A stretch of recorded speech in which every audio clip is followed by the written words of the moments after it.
ndashaka kuvuga ibintu birindwi bigaragaza umugambi Imana igufiteho. But I would like to speak about 7 things that are proofs Imana ntishobora kurinda umuntu utazagira icyo yimarira. God cannot protect a person who will be useless to him. Ahantu hatari ubutunzi barahimuka. Where there is no treasure, it's shifted from. Papa John, wimutse mu nzu yawe ukimura ibikoresho byawe, hari umuzamu wahasiga? John, if you can shift from your house, can you leave there your guards? Uzi impamvu Imana iturinda? Do you know why God protects us? Itujyanye mu mwaka kuko itubonamo inyungu. Wari uzi ko kuzura umwuka wera, gukiza indwara, kwirukana dayimoni ni bimwe mu bimenyetso bigaragaza abizera ba Yesu? Muri ibyo byose hari ibyo ukeneye kandi uzabifashwamo n'umukozi w'Imana wabisigiwe ari we Reverend Prophet Ernest NYIRINDEKWE, umushumba mukuru w'amatorero ya Lion Pentecost Blessing Church ku isi hose. Babategura igiterane kidasanzwe kiba buri wa kane gifite insanganyamatsiko ivuga uwa kane w'ibimenyetso no gukira indwara, kuva saa 5 za mu gitondo kugeza saa 2 z'ijoro. Iki giterane kibera kuri Nazareth Church Remera mu Giporoso nyuma ya station SP. Ku bindi bisobanuro hamagara 0788 Ndashima Imana kugera hano. I thank God for reaching here. Natinzeho nakabaye naje mu gitondo. I was supposed to come in the morning, but it took me long. Nabwiye umubyeyi ko ndi butinde. But I spoke to the shepherd that will take me long. Nagize impamvu nyinshi zituma nshobora kutaboneka. I had a lot of reasons that couldn't allow me to be available. Ariko nibuka ko mu rugo umuntu atajya buri umwanya waho. But I remember that I cannot miss time for my home. Ubundi iyo muyoboke ariko ubwiriza amacaka kumwumva. Because even when Muyoboke is preaching, I feel I need to hear from him. Afite ibintu bibiri yihariye numvanya abandi ariko niwe mbiziho cyane. He has 2 exceptional things, but though I heard it from others, but it's deeper to him. Ushobora kwemera ko undi muntu afite ibyo ashoboye. He is the only person who can approve the capacity of another person. Natwe wenda duhagarara imbere y'abantu. Like we who stand before people, hari ukuntu uba wumva ko wowe wabibasha wenyine. there is how you feel that you can make it by yourself. Ni wa muntu ushobora kukuvuga neza aho utari. It is a person who can speak positive about you even where you are not. Icyo ni ikintu cya karite abantu bagomba kwemera, ni bake bakigira. That's the people, that's the word that people should accept, which is quality. Number 2, he's a good preacher. Nta bintu ajya avuga mu nkuru zo kubwiriza zitarimo Yesu. He doesn't narrate the story which doesn't have Twongere Jesus. Imana amashyi ko. Let's applaud more to Jesus. Nzanye n'abantu twari turi kumwe. I come with the people we was together. Dadi yakabero bakira ko nibo banganya wenda titre cyangwa akaba bazirushanya nge ndumuvugabutumwa. Is that maybe who should welcome them Ariko because they ndabakira have kuko common tuzanye. titles, but I will welcome them like we came Ndahera together. kuri John nahaguruka basuhuze. I will start with John. Let him stand and wave to you. Imana yo mu ijuru ijya kuduhindurira ubuzima. When the God in heaven was going to change our lives, we was together. Uriya mugabo That man, ngira ngo arabyibuka. I think he remember. Ejo bundi namwandikiye message, wihangane ko mbivuze. Last time I texted to him, I'm sorry to say. Ndakubwira ni urabona nta bimenyetso dufite ko ibyo Imana izatukorera birenze ibyo twayisabaga. I told him that can't you see the signs that God will do Aransubiza ngo exceedingly ni bicyo. abundantly what we asked. Nishimiye kugusanga hano. I'm really happy to find you here. Umushumba Colonel nahaguruka dusuhuze. Let the shepherd Cornell stand and greet us. Freddy nawe nadusuhuze. Let's Freddy greet us. Ubwo abandi ububasha bwo kubakira ntabwo mfite. I am not that empowered to Badushireho welcome umurongo others. mfite ijambo nago ninda ndashaka kwakira Prophet. I will not take long. I need to welcome the Badushireho prophets. ijambo riri muri Ezekiel ibice 5 umurongo wa mbere. Let's have the word of God in Ezekiel chapter 5 verse 1. Hanyuma badusomere mbabwira amakuru makeya mu ijuru bantumyeho. Then I narrate to you some information from heaven. Pesa kuri bari ya Costa. Iri jambo mfite rifite ububasha. The word I have is really powerful. Risomerizo. Nuko rero umwana w'umuntu wishakira inkota ityaye imeze nk'icyuma cyogosha, maze uyende uyinyuze ku mutwe wawe no ku bwanwa bwawe, maze wishakire iminzani yo gupimisha ubone kugabanya umusatsi. 1/3 cyawo uzagitwikire mu murwa hagati igihe iminsi yo kugota izaba irangiye, kandi uzende 1/3 cyawo ugicagaguza inkota mu mpande zawo, na kimwe cya gatatu cyawo uzakinyanyagize mu muyaga, nanjye nzabikurikiza inkota. Uzahakure muke upfunyike mu binyeta by'umwambaro wawe, kandi uzende muke muri wo ujugunye mu muriro hagati ugurumane, niho umuriro uzaturuka ugere ku nzu ya Isirayeli yose. Amen. Amen. Mfite ijambo Imana yampaye I have the word that God gave me by'abantu Imana yimanye, of the people whom God denied to give out. abantu bari ku kinyita. The people whom God denied to give out. Imana ivugana na Ezekiel, When God spoke to Ezekiel, yamubwiraga ibintu bizaba he told him the things which would byari happen. bitaranaba.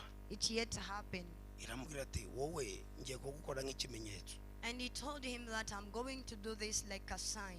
Amahirwe mfite hano nuko umushumba agiye muri Isiraheli, The chance I have is that the shepherd went to ubundi Israel. kugira ngo wemererwe kuba umulewi For you to be allowed to be a Levi, hari ibintu bitanu by'ingenzi wagombaga kuba wujuje. there are 5 important things that you Jambere. should have. Number 1, Wagombaga kuba udafite ubusembwa. you should not have any Cya blame. kabiri, Number 2, wagombaga kuba ufite ubwanwa bufite santimetero 60. you should have beards of 60 Cya gatatu. centimeters. Number 3, Wagombaga kuba udafite akaregeya. you should not have any additional finger.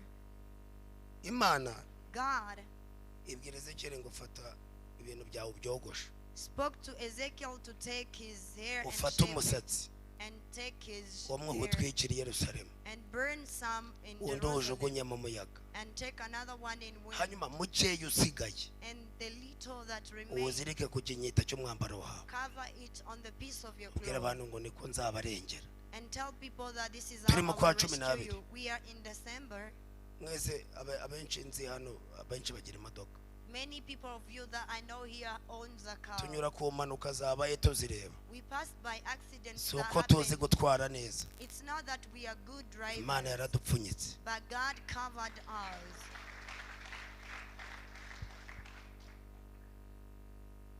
Tubwiriza neza nk'uko abantu bajya babivuga, We preach well like people say, ariko nta n'umuntu ujya ubwiriza nabi. but no one who doesn't Kuki dufite icyo preach well. gikundira abantu babyemera? Why do we have that favor that people approve? Kubera icyo umuntu bamuha viza undi bakayimwima. Why can you be given a visa and it's denied to Pasiporo another si person? zimwe. And the passport Kuki we is the same. byemera undi bikanga? Why does it work on you and it doesn't work to your neighbor? Kuki umuntu yicara akavuga ngo runaka tumugize runaka bikemerwa, Why can a person decide to turn apostle to a kandi person and wabivuze it works? muziranye ntabikugire? And while the one who has this Imana yambwiye ngo power mbabwire ngo didn't turn you yarabapfunyitse. that. God told me that he kept to tell you that he kept you. Ntabwo ndi bukoresha iminota myinshi. I will not use more time, Ndashaka kuvuga ibintu birindwi bigaragaza umugambi Imana igufiteho. but I would like to speak about 7 things that approves the Imana plan of God ntishobora upon you. kurinda umuntu utazagira icyo ayimarira. God cannot protect a person who will be useless to him. Ahantu hatari ubutunzi barahimuka. Where there is no treasure, it's shifted from. Papa John, wimutse mu nzu yawe ukimura ibikoresho byawe, hari umuzamu wahasiga? John, if you can shift from your house, can you leave there your guards? Uzi impamvu Imana iturinda? Do you know why God protects us? Itujyanye mu mwaka kuko itubonamo inyungu. He's taking us in another year because he can see in us benefits. Unyumva yavuze ngo amina. If you can hear from me, say amen. Umva ibintu 8 rero. Listen to 8 things. Ijambo rya mbere, Number 1, impamvu mu ijuru bakwimanye. the reason why in heaven they denied to Ukabukiriho. give you out and you were still alive. Hari indirimbo y'abatwara mucyo mwese murayizi. There is a song of Ngo Abatwara ndi Mucho kuvuga you n'abantu all bafite know, imyaka y'ubukuri. because I'm speaking to the mature Niki people. watanze What have you, mwana wa Adamu what did you give, cyatumye child of urindwa. Adam, Ngira ngo for you to murayizi. be protected? I think Ngo hari you know. abagabo beza Now there are handsome men ngo bitondaga, who was kind ngo bazi no gucunga ibyingo zabo. and they knew how to protect and lead Abo their wari uzi families. n'abo utamenye. The one you know and those Ngo you don't know. bagiye ureba kandi wumva. They went by you knowing and Hari umuntu hearing. uheruka kujya kwirimbi gushingura mwene wabo. There is a person who went to the Yarebye abantu funeral, bashinguye we akaba atagiyeyo. so people were Muhe Imana amashyi buried there and turacyariho. you didn't go there. Let's applaud to God, we are still alive. kora ku bantu babiri ubabwire ngo uracyari umukandida w'ibyiza. Touch two people and tell them that you are still a candidate of good. Kuba ukiriho gusa For you to be alive, uracyari umukandida wabyo. you're still a candidate of good.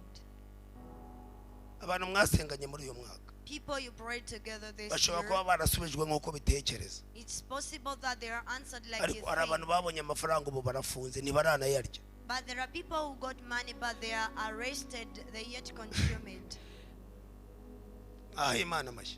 Can you applaud to God? Twebwe We turi kubwira Imana ngo turengere, are asking God to tugatekereza ko rescue Imana us. yakererewe. And we think that maybe he delayed. Imana ireba kuraho umwana w'umuntu atabasha kureba. God looks far where a man cannot Hari ibintu see. Imana ikurinda There are things that God protects wowe you ukagira ngo from. ntiyakwibutse, And you think like he didn't remember ahubwo iba you. yarwanye intambara. But he fight battles. Ongera umubwire ngo kuba uriho birahagije. Tell your neighbor back that it's enough for you to be alive. Abantu babyaye muri uyu mwaka barahari. Are there some people who gave birth in this year? Hari umuntu uri hano wabyaye muri uno mwaka? Is there anybody who gave birth in this year? Haguruka Shadaraki, we turaziranye. Stand up with familiar. Igitanda umugore wawe yabyariyeho, The bed that your hari woman ubwo ari gave icyawe birth mu rugo at, cyane icyo kwa muganga. is it your own or is Umuganga belong to the ntiyahindutse hospital? n'igitanda nticyahindutse, The ariko doctor hari did not abakibyariyeho change and the barapfa. bed did not change, but there are some people who gave birth at that bed and they died. Umuti ni wa wundi, It's the same umuganga ni medication. wa wundi. It's the same Kuki wowe doctor. byemeye? So why did it Amashyi go hejuru wrong? dushima Imana. Let's applaud and thank God. Papa Prophet, Prophet, ejobundi mwari muri Burayi, last time he was in ntiwaje mu Europe, ndege? didn't you come in a Nta plane? ndege ziye zikora impanuka. And there are some planes that Ubwo wari commit utwaye se accidents. cyangwa wari urimo gusa? Were you Burya abantu driving or batabawe you was in n'ukuri. only? Hari n'abandi bapfuye. There are people who died and there are Ndashaka ko uyu others who mugoroba didn't mbabwira die. ukuntu Imana yabahishe. I want to tell you tonight how God hides you. Kuva Prophet wa Magatote ni ubwa mbere ngiye guturisha. It's my first time I'm Uzi ko going to kuva ask nabo people uzi ko to najya mbwira offer. ituro. You know that I don't Abantu preach uyu munsi about bari an offer. butura ituro ry'uko bari amahoro. But today people will give out an offer that they're in peace. Za kanseri nta bantu zishe. Didn't cancer kill some people? Nta bantu bagonze se. Didn't people commit accidents? Kola se kotipa. Pe Maria de kola for the cost. Nakabaye mbabwiriza ibya Noheli dore n'ejo bundi. I should preach to you what of Christmas Nakabaye and in mbabwira some inyenyeri days. nkababwira ibintu 9 bita abanyabwenge bamenye Yesu. I should tell you 9 things that Imana yambwiye characterize ngo the mbabwire magic. ngo yarabapfunyitsira b'Imana. But God have told me to tell you that He covered you and He did not to give you out. Ntabwo yatwimanye. Didn't God deny to give us out? Uzi ko mbonye yavuze. Do you know how Mbonyi Wari said intambara nyinshi Imana irwanira mu bikari. that there are a lot of battles that Aho God tutazi fights where we tutanagera. don't know and where we can't reach, Ikazirwana. and He fights Sigaje them. iminota 10 mugiye gutura byemewe. You're going to Ituro give out the ry'uko muri amahoro. offer Kandi that you are in ndiheraho. peace, and I will start on myself. Umwaka urarangiye. There is over. Ituro nibashaka ibe kuri Rwanda bizi kutarikeneye nta nibyo wambwiye. I know that you don't need an offer and you didn't ask me to tell them Sinanaguhamagaye to ko narinze offer. ko bishobora gutuma ntaza. I didn't call you because Imana yambwiye ngo batange ituro come. ry'uko bari amahoro. But God told me to tell you to give out an offer that Ndiheraho. is in peace. I will start by myself. Ngo aradufata aradupfunyika.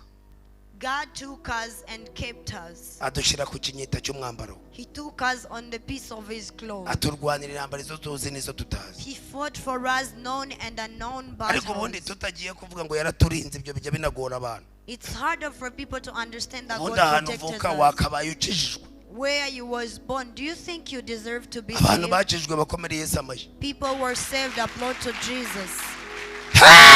Hallelujah. Abaririmbyi baze hano. Singers, step forward. La siposa kota. Abantu uzi buri impamvu mwebwe muzi agakiza nkaho mwaje gusengera hano. Ntabwo muzi akiza icyo Bibiliya ikita. You don't know the meaning of what the Bible calls Papa salvation. John baguhe microphone. Don't have a mic. Nsomera b'Efeso ibice 2 uhere ku murongo wa mbere. read for us the book of Ephesians chapter 2 verse 1. babanze bumva icyo buka kandi urabazuze ni uri butangire gutura mbere asome papa urari ndirimbo imufasha. Yes. Tugiye gutura niryo gihero kandi giye gutura ikintu naratura banze usome Abefeso kabiri were kuririmo. namwe yarabazuye mwebwe abari bapfuye muzize ibicumuro n'ibyaha byanyu ibyo mwagenderagamo kera mukurikiza imigenzo y'isi mugakurikiza umwami utegeka ikirere ari we mwuka ukorera mu batumvira kandi natwe twese twahoze muri bo dukurikiza ibyo kamere yacu yifuza tugakora ibyo kamere n'imitima byacu byishakira kandi ku bwa kavukire yacu twari abo kugirirwa umujinya nk'abandi bose ariko Imana kuko ari umutunzi w'imbabazi yaduhinduranye bazima na Kristo kubw'urukundo rwinshi yadukunze ubwo twari dupfuye tuzize ibicumuro byacu ubuntu nibwo bwabakijije. Hanyuma papa Prophet siko nkoba cyane nabiziko nyene ari umuhanuzi ariko nzi kumva Imana yivuze. I know abantu bari hano babyumva nkuko mbyumva tugiye gutura the people who understand it like nta cyifuzo cyacu yaduhaye we are going tugiye to gutura offer, ituro ryo kutwakijijwe but we are going to give out an offer that we are served.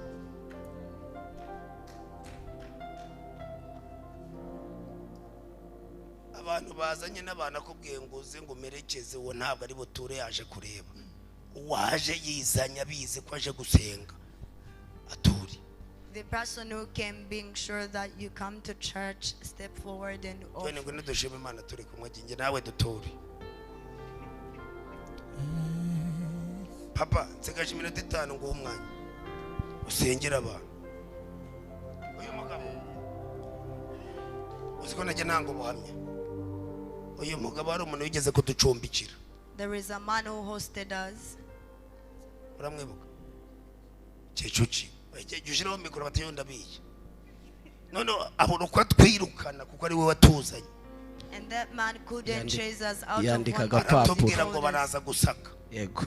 And he told us Ngo that they will twigendere come ngo harimo to check umukwabo. where we go.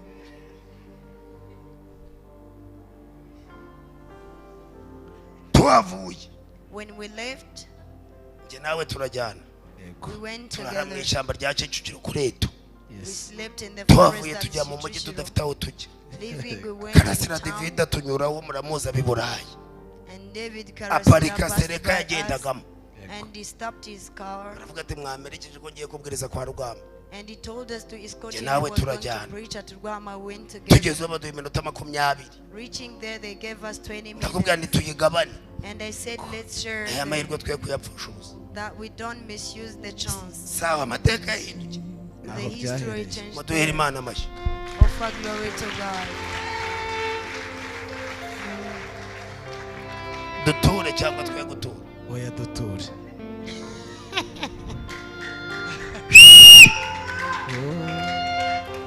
Nuko ngihamagara imbabazi ziwe ziritaba ntaragira icyo mvuga zirangorera ziti ngwino usange mutima nkunda cyane ndakubabariye nuko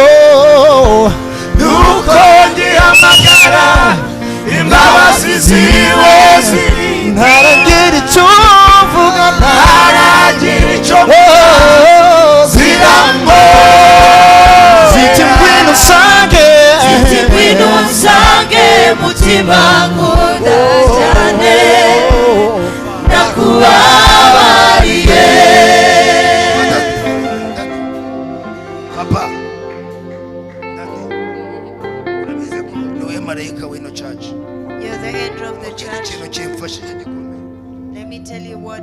me. Johnny gumano abo nabaririmbye uri umuhanuzi umva nkubwire ikintu tugiye gukora. Let me tell you what we're going to do. Muri uyu mwaka In this year, isi yari yaranaye, the world rejected me. isi yose yaranaye, The whole world rejected me. abantu banyemera ariko nta kintu bamarira. But people understood me, they couldn't do anything for Uramfata me. umindurira ubuzima. You took me and you changed my life. Umuntu ufite kamera nabikore neza. The person who has a camera, take it well. Ntabwo mvuga ngo ni Imana yagukoresheje n'ubundi hari ibintu wajya gunkorera, ahubwo washyize mu bikorwa icyo Imana yari igambiriye. I will not say that is God who used you, but you took in practice the plan of God. Uzi ko nta kintu ntunze utagira, You know that I have nothing you ariko own, mfite akanwa kavuga Imana ikumva. but I have a mouth that speak and God hear. Nta mafaranga naguha kuko urayandusha, I can't give you money nta because you turu have naguha more than utagira. I cannot give you an offer that you don't have.